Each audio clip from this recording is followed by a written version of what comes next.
Presiden termiskin dengan hati terkaya. Ada seorang presiden yang justru lebih miskin daripada sebagian besar rakyatnya sendiri. Aneh ya, biasanya kalau dengar kata presiden, yang terbayang pasti istana megah, mobil mewah, pengawal berlapis-lapis, dan gaya hidup super elit. Tapi tokoh ini justru kebalikannya. Namanya Jose Pepe Mujica, mantan presiden Uruguay. Dunia menjulukinya sebagai presiden termiskin di dunia. Tapi tunggu dulu.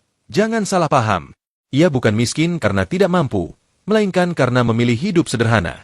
Saat menjabat sebagai presiden, alih-alih tinggal di istana yang super nyaman, Mujica menolak pindah ke sana. Ia lebih memilih tinggal di rumah desa sederhana miliknya, dengan dinding yang mulai lapuk dan perabot seadanya. Teman hidupnya, sang istri tercinta yang juga seorang senator, dan seekor anjing yang bahkan kakinya cacat. Bayangin, seorang presiden tapi tetap akrab dengan keseharian rakyat jelata. Kalau soal kendaraan, jangan harap lihat Mercy, Alphard, atau SUV berlapis baja. Mobil yang ia gunakan sehari-hari hanyalah Volkswagen Beetle biru keluaran 1987. Mobil tua yang mungkin di mata banyak orang nggak ada harganya. Tapi justru itulah simbol kesederhanaannya. Lebih mengejutkan lagi, Mujica hanya menggunakan sekitar 10% dari gajinya sebagai presiden. Sisa 90% gajinya ia sumbangkan untuk program sosial, rakyat miskin, dan usaha kecil. Jadi, bukannya mengumpulkan harta, ia justru membagikannya agar masyarakat bisa merasakan manfaat nyata dari kepemimpinan. Bayangin, presiden yang secara finansial justru jauh lebih sederhana dibandingkan pejabat bawahannya. Tapi di balik itu, rakyat Uruguay justru terbantu dan merasa dipimpin oleh seseorang yang benar-benar tulus. Harta memang sedikit, tapi hatinya begitu besar.